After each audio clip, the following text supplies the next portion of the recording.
주영진의 뉴스 브리핑이 선정한 오늘의 말이라기보다는 망언이라고 해야 되겠네요. 일본 외무성의 망언 한번 들어보시죠.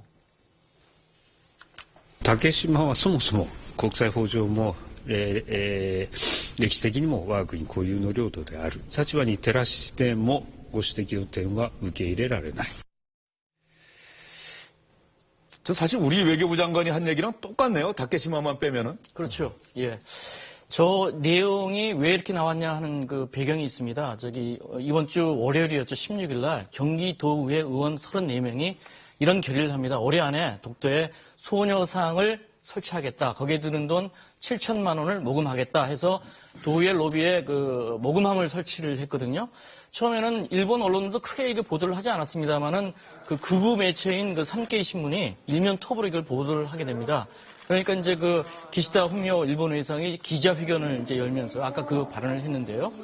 그 스가 요시대 관방장관은 그 일본 내각의 그 대변인 아닙니까? 대변인도 관련 보도에 대해서 한국 정부에 항의를 했다. 이렇게 되면서 이 부산 소녀상 설치를 놓고 한일 간에 벌어진 외교적 마찰이 영토 문제까지 이렇게 확산되고 있는 형국을 지금 보고 있는 것입니다. 예. 그런데 이게 일본 외무상의 발언이 지금 부산에 소녀상 설치되고 나서 계속적으로 일본의 도발 강도가 점점 더 거세지고 있는 것 같아요. 그러니까 부산에 소녀상을 설치하고 나자 바로 나온 것이 한일 통화 스와프 중단, 그거를 발표를 했고요. 그리고 바로 주한 일본 대사를 초치해버렸습니다. 그러니까 항의 표시죠. 그래서 그 두 가지를 하더니 이번에는 이제 한 단계 더 나가서 독도 문제를 들고 나온 거죠. 그러니까 지금 일본은 끊임없이 소녀상 문제라든가 이런 거를 가지고 일본 이런 것들을 하고 나면 일본 내부에서는 정치적으로 굉장히 득을 본다고 생각을 하고 있습니다. 득에 앞서서 아베 수상 같은 경우는 굉장히 철학적이고 신념이 강합니다. 그 부분에 대해서는. 그런데 그것이 일본 극우 세력들이 상당히 도움을 주고 있거든요. 이 사건 이후로 지금 일본의 한 여론조사를 보면 아베 지지도가 약 6%가 올라갔다고 합니다. 오히려. 그러니까 본인의 신념도 있고 지지도도 올라가니까 당연히 더 강하게 나옵니다. 그럼 과연 이게 도대체 언제까지 갈 거냐. 이건 진짜 사실은 답이 없는 문제거든요. 근데 결국은 지금 일본으로 초치된 지금 주한 대사가 오늘쯤에 최종 결정이 될 겁니다. 아베가 어제까지 동남아 순방을 마치고 들어와서 오늘 결정을 한다고 오늘 했는데 서울로 돌아오느냐 아니면 그냥 일본에 머무르느냐. 이게 상당히 이것도 상당히 중요한데 현재 분위기로서는 아베가 주변에다가 외무성에서는 빨리 돌아가게 하는 것이 낫겠다는 의견들이 있는데 나는 그렇다고 꼭 보지 않는다. 이렇게 강하게 지금 나오고 있어서 아베가 과연 어떤 결정을 내리게 될지 이것도 굉장히 중요한 1차적인 가늠대라고 볼 수가 있겠죠. 사실 독도 영유권 문제, 위안부 피해자 할머니들에 대한 문제 이런 얘기에 대해서 일본 정부, 일본 강요가 이렇게 망언을 하고 나설 때마다 사실 답답한 게 있습니다. 우리 정부, 우리 정치권이 할 수 있는 일이 별로 없어 보입니다. 그저 일본을 비난하는 것밖에 없는 것 같은데요. 한번 들어보시죠. 일본 정부가 명백한 우리 고유의 영토인 독도에 대한 부질없는 주장을 즉각 포기할 것을 촉구합니다.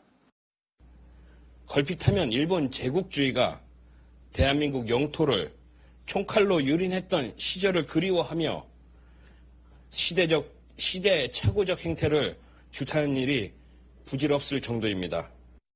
이 보면은 참 나라 외교 잘 돌아가는 거. 가해자에게 주도권을 넘겨준 윤병세 외교부 장관, 외교사의 역사적으로 남을 사람은 직을 걸고 해결하셔야 된다고 생각합니다. 다분히 탄핵 이후 우리나라가 혼돈 상태에 빠진 것을 틈탄 외교적 도발로 간주할 수밖에 없습니다. 한중 양국에서 다시 불붙고 있는 위안부 문제를 모면해보자는 일종의 외교적 노림수에서 이 같은 주장을 제기했다는 이는 영혼 없는 일본 외교의 민낯을 그대로 나타낸 작태며 야당 지도부들의 얘기를 보면은 일본 비난은 당연한 거고 비난하고 우리 정부, 우리 외교부가 이 소녀상 설치 이후에 뭔가 잘못하고 있는 것 아니냐. 우리 정부의 외교력에 대한 상당히 심각한 문제 제기를 하네요. 예, 일단 뭐 야당 측의 반응은 그렇게 나올 수밖에 없겠죠. 근데 물론 뭐 우리 외교부가 책임은 있습니다. 윤병세 장관도 뭐 항상 그런 얘기 하지 않습니까? 우리가 지금 중국과 미국 또 일본 사이에서 축복이다라고 얘기했는데 사실은 축복이 아니라 샌드위치에서 선택을 강요받는 이런 상황까지 오지 않습니까? 이 외교란 것이 전략이 있어야 되는데 과연 박근혜 정부의 외교 전략은 무엇이었는지 우리가 지금 여기서 한번 의문을 가질 수밖에 없는 것이고요. 일본에 대한 대응 자체가 너무나 냉탕과 온탕, 무전략, 무원축을 변해오고 있기 때문에 일본과의 관계도 틀어지고 국내에서도 여러 가지 어떤 그런 그 국론 분열이 있는 거 아니겠습니까? 어떤 외교부의 그런 문제를 지적할 수밖에 없는 것이고 또 하나 정치권 특히 야당 쪽에서는 이 일본 문제를 너무나 감정적으로 접근하는 경향이 있는데 일본 문제만큼은 냉철하게 우리가 좀 이성적으로 접근해야 될 때가 아니겠는가. 물론 감정적이라는 것으로 보면 일본과 모든 관계를 끊고 전면 대결 구도로 가고 싶은 마음이야 우리 국민 모두에게 있겠지만 외교의 현실은 그렇지 못합니다. 그렇기 때문에 냉철한 이성을 가지고 이 문제를 좀 접근을 했으면 좋겠습니다. 근데 지금 상황이 이 소녀상은 위안부 피해자 할머니들 문제란 말이죠. 이거는 2년 전인가요? 우리 한국과 일본 정부가 맺은 위안부 합의. 이게 하나 걸려 있고. 근데 이 문제와 독도 영유권 문제가 또 난데없이 결합이 되면서 우리 한일 간에 사실 이게 결정적으로 풀 수 없는 두 가지 가장 어려운 문제가 지금 복합적으로 나타나고 있어서 더더욱 꼬여 있는 게 아닌가 이런 걱정하시는 분들도 많은 것 같아요.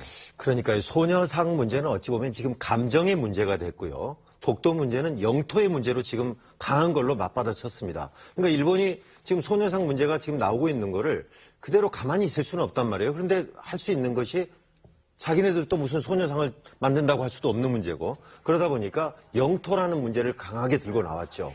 그러다 보면은 지금 앵커께서 말씀하신 대로 2년 전에 있었던 한일 위안부 합의 문제 그 너네 불가역적이라고 사인하지 않았느냐. 그게 민간단체끼리 한 것도 아니고 대통령이 한 건데 왜 그걸 안 지키느냐 이렇게 나오고 있죠. 그러면 이거에 대해서 우리가 할 말이 이제 외교적인 문제까지 또 이제 같이 복잡하게 얽혀져 있고 그래서 대일 관계에서는 사실상 필요 없는 일을 하지 말아야 된다 하는 지적하는 학자들이 많습니다. 필요 없는 일, 물론 필요 없는 일이 어디가 있겠습니까만은 대표적인 게 말하는 게 지금 이명박 정부 때 마지막 때 독도를 갔던 거 있지 않습니까? 그건 두고 지금 많은 이야기들이 나오고 있단 말이에요. 한일 관계를 긴장시키게 된 출발점 아니냐 이런 비판들이 그렇습니다. 있다는 거죠. 예. 네. 과연 그렇게 해서 우리가 얻어진 게 뭐가 있냐는 거죠.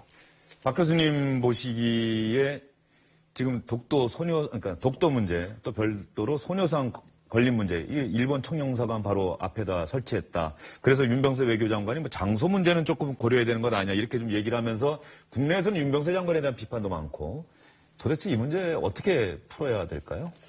가뜩이나 안 풀리는 것을 두 개를 다 엮어놔서 참 해법이 잘 안 보이는 건 사실입니다. 그런데 저는 개인적으로는 어쨌든 우리의 민족 감정으로는 뭐 능히 그 이상의 일을 하고 싶어 하는 거 저도 뭐 한국인으로 충분히 이해하고 공감하지만 그래도 외교 공간은 사실은 뭐 국제법상으로도 보호받는 곳이고 그래서 거기에 과연 소녀상을 세우는 것이 적절한지에 대해서는 우리가 좀 신중하게 고민해야 되지 않나. 기왕에 세워진 것은 어쩔 수 없다 할지라도 지금 탄핵 정국에서 원활한 국경 수행이 안 되는 상황인데 시민단체가 일본 외교 공간 앞에 그 소녀상을 세우지 않았습니까? 저는 제가 만약 그 시민단체였다면 꼭 이 시기에 세웠어야 할까? 충분히 우리가 더 명분과 근거를 갖고 협상에서 유리한 지위를 차지할 어떤 하나의 그 카드로서 갖고 있다가 가장 유효할 때 했어야 하는 문제를 너무 감정에 치우쳐서 처리를 한 바람에 역으로 공격의 빌미를 주게 된 것이 아닌가.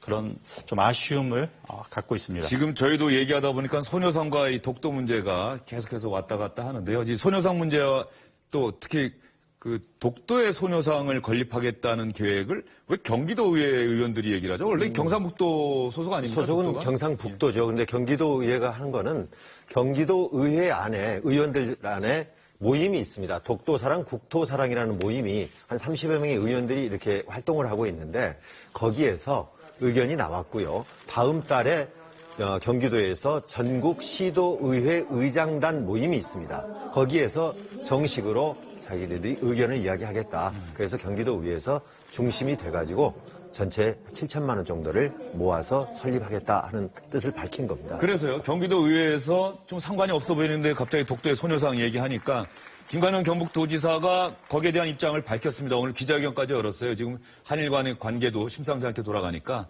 독도는 대한민국이 실제로 지배하고 점유하고 있습니다. 소녀상 설치를 추진하는 것은 좋습니다. 그런데 장소만은 신중하게 검토해야 하지 않을까요? 감성적으로 접근하기보다는 차가운 이성으로 지속 가능한 대책을 가지고 합시다. 이렇게 얘기하고 있는 거 보면은 이 경상북도 측에서도 좀 곤란해하고 난감해하고 있는 것 같습니다. 그렇습니다. 잘 알려졌다시피 김관용 지사는 초등학교 교사를 하다 행정고시를 하는 분이에요. 입지전적인 인물인데 올해 만으로 75이나 되는 노회한 지사입니다. 지금 경북지사만 3선이거든요. 마지막인데 뭐라고 지금 앞서 말한 것처럼 그렇게 이야기를 했는데 왜냐하면 지금 독도는 우리가 실효적으로 지배를 하고 있는데 자꾸 말썽을 일으킬수록 국제적으로 분쟁 지역이 된다. 그러니까 좋지가 않고 소녀상 자체는 내가 대단히 찬성을 한다. 다만 지금 문제가 되고 있는 독도에는 거기는 또 여러 가지 설치하려고 그러면은 독도 섬 자체가 완전히 문화재로 지정이 돼 있지 않습니까? 그리고 천연기념물이고 그러다 보니까 그러지 말고 독도는 신중하게 고려해야 된다. 장소에 있어서는 동의하지 않는다. 이런 입장을 밝혔습니다. 아까 아베 총리 지지율 얘기도 잠깐 하셨는데 이기성 기자 보기에는 한일 관계가 나빠지는데 아베 총리는 걱정을 하는 게 아니라 오히려 속으로는 웃을지도 모른다. 이런 얘기 왜 나오는 거죠? 네, 아까 잠시 거론이 됐습니다만은 부산 소녀상 건립과 관련해 가지고 강경 모드로 돌아서지 않았습니까? 일본 아베가. 그래서 일본 민방 TBS가 여론조사를 최근 실시했습니다. 잠깐 나왔지만은 지지율이 지난달보다 6%포인트 올라가지고 67%나 됐습니다. 39개월 만에 최고치라는 거죠. 한국 대선 후보도 지금 계속 나와가지고 한일 위안부 합의 파기 주장하고 있는 상황에서 한국에 강하게 나가야 된다. 이것이 일본 국내 여론이거든요. 그래서 이 국내 아베가 계속해서 한국 국내 여러 가지 자극하는 발언을 계속할 것으로 보여가지고 국내 정치용으로 사용할 가능성이 높다 이런 얘기인 거죠. 네, 예전에 이런 노래가 있었죠. 독도는 우리 땅. 이 노래 불렀던 개그맨 정광태 씨 이 노래 부른 뒤로는 방송 출연을 못했다 이런 얘기가 있는데 시대가 많이 달라지지 않았습니까? 마지막 절 가사가 아마 저는 기억나는 게 러일전쟁 직후에 임자 없는 섬이라고 억지로 우기면 정말 곤란해. 신라 장군 이사부 지하에서 웃는다. 마지막은 다 같이 한번 하시죠. 독도는 우리 땅. 예. 네, 일단 주영재 뉴스 브리핑이 선정한 오늘의 말 파트 1은 여기서 마무리하고요. 다음 오늘의 말로 넘어가도록 하겠습니다. 가 그려져 있는 것 같고요. 살인범은 현직 경찰. 이렇게 주영진의 뉴스 브리핑이 선정한 말입니다. 살인범은 현직 경찰. 저희가 뭐죠, 김태현 변호사? 예, 지금 필리핀에서 사업을 하는 50대 한인 사업가 지모 씨인데 필리핀에 이민 간 지는 한 18년 정도 된 것 같고요. 한 7년 전부터 현지 이제 건설업체에 인부를 공급하는 그런 인력 공급 사업을 하고 있는 사람이라고 합니다. 그런데 지난 한 10월인 거죠. 어느 날 이제 집에 있는데 필리핀 현지 경찰이 들어옵니다. 근데 공교롭게도 그 경찰은 이 지모 씨랑은 어느 정도 안면이 있었던 사람이라고 하고요. 들어와서 다짜고짜 하는 소리가 당신 마약 혐의가 있으니까 우리가 체포를 하겠다. 그리고 그러면서 영장까지 제시를 했다라는 거죠. 그래서 이제 마약 혐의로 내가 이제 체포를 되는 건 줄 알고 갔는데 그런데 2주 뒤에 가족한테 연락이 오는 겁니다. 몸값으로 1억 9천만 원 내놔라. 즉 800만 페소라는 필리핀 돈이고요. 그런데 가족들이 1억 2천만 원도 지급을 했습니다. 그냥 나중에 알고 봤더니 이 영장도 위조된 것이고 그리고 이 지모 씨는 납치된 그날 바로 살해가 됐다고 합니다. 그 사체는 어떻게 유기했냐면 전직 경찰이 운영하고 있는 화장장에서 이 사체를 처리했다고 합니다. 그렇기 때문에 납치에 필리핀 현직 경찰 그리고 전직 경찰까지 연루가 돼 있는 거고 그리고 공교롭게도 이 지모 씨가 납치되기 한 며칠 전에 필리핀 가정부가 저 집에 취직을 했는데 필리핀 현지 경찰은 그 가정부도 혹시 이 현직 경찰, 전직 경찰 누가 공모한 건 아니겠는가 이런 의혹을 가지고 지금 수사를 하고 있다고 합니다. 필리핀 현직 경찰, 전직 경찰이 공모해서 우리나라 사업가를 살해하고 버젓이 살해한 다음에 양심의 가책도 느끼지 않고 가족들에게는 돈을 요구했다. 이런 상황에 대해서 이 피해자 가족들이 얘기를 한 게 있습니다. 피해자 가족들은 당시 상황을 어떻게 받아들이고 있었을까요? 연락했는데 연락이 안 됐어. 그게 그날 저녁까지, 그 다음날 아침 새벽까지 경찰서에다가 신고드렸어. 어제 점심 때 끌려가는 것 같아. 피해자 가족분들이 기자회견을 하는 것 같은데 사실 입장 바꿔서 생각하면 참 할 말이 많기도 하고 없기도 하고 그럴 것 같습니다.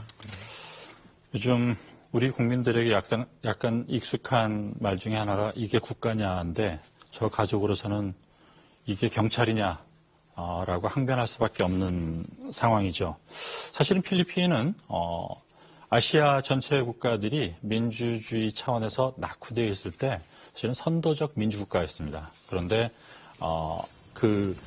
워낙 족벌 그 정치의 전통이 마르코스 그 장기 집권을 거치면서 강화가 돼서 이권을 탐하는 어떤 그 집단 간의 거래로 나라가 운영되다 보니까 모든 시스템이 무너진 것이거든요.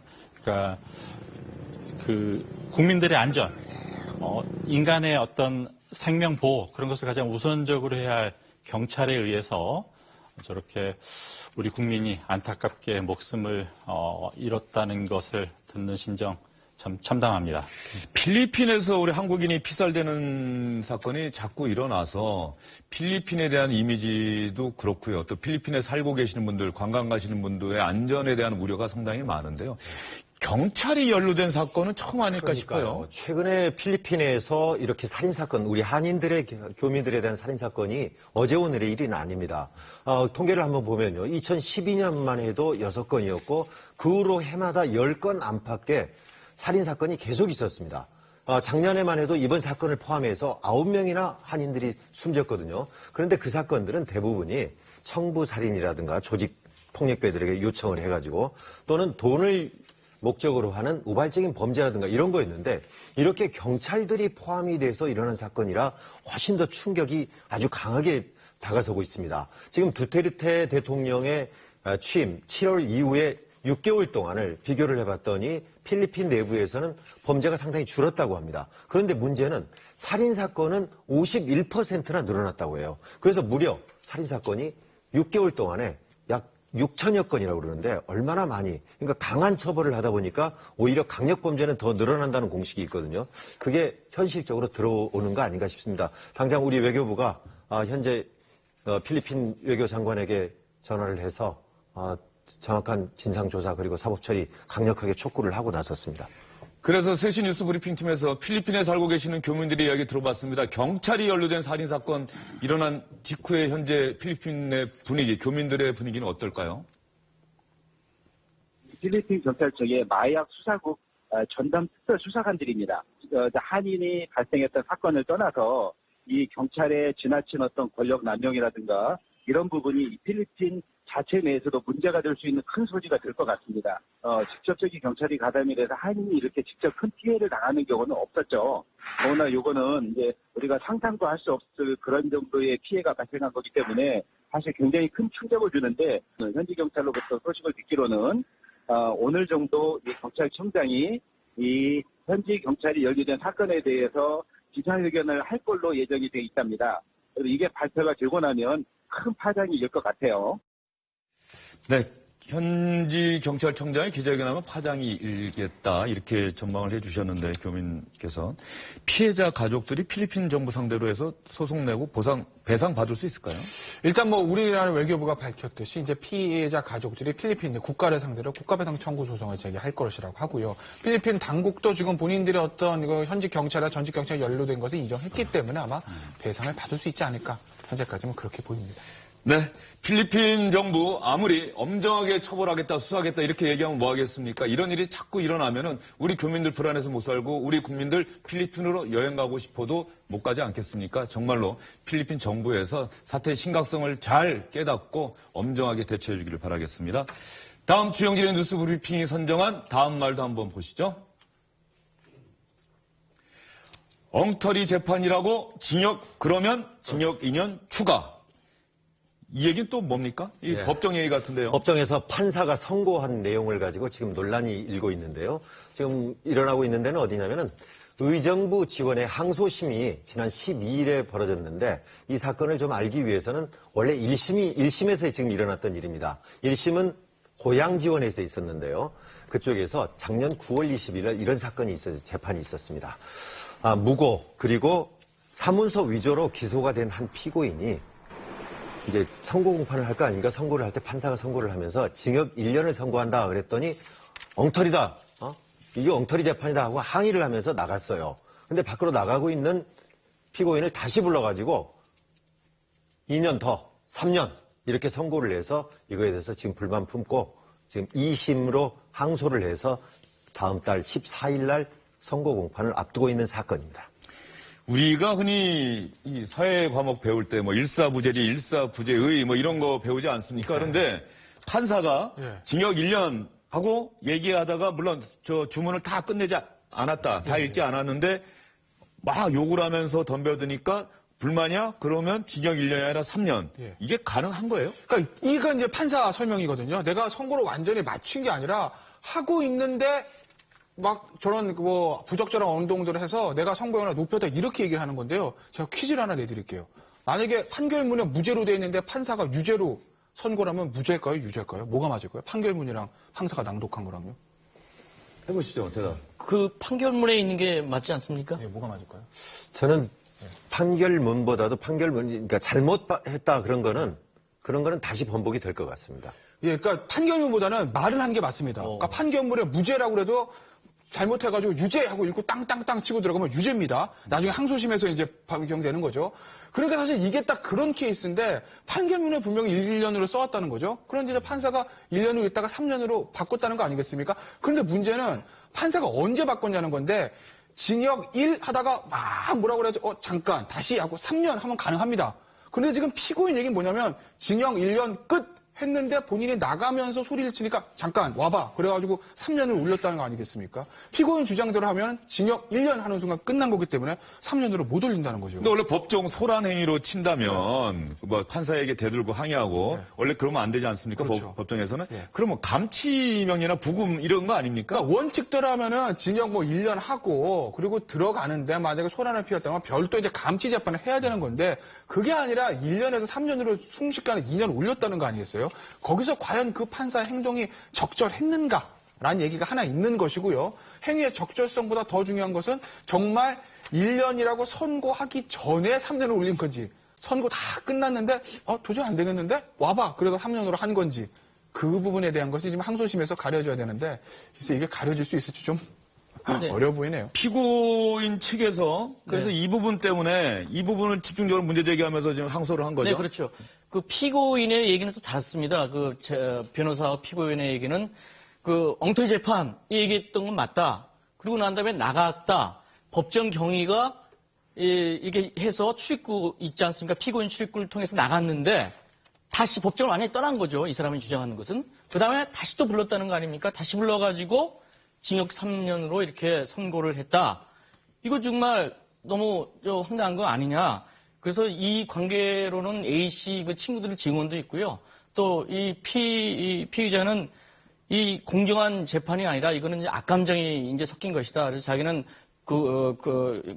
충격으로 교도소 들어가가지고 뭐 정신과 치료도 받고 또 억울해서 수차례 자살 충동도 느꼈다. 이래가지고 변호인이 그 법정 영상 기록하고 녹취 기록을 좀 요구를 했는데도 법정에서는 받아들여지지 않았다. 이렇게 주장을 하고 있습니다. 이 피고인의 혐의가 무고 사문서 위조라고 하는데 그걸로는 징역 1년이었는데 판사한테 대든 거는 징역 2년이 되는 거네요. 따지고 보니까.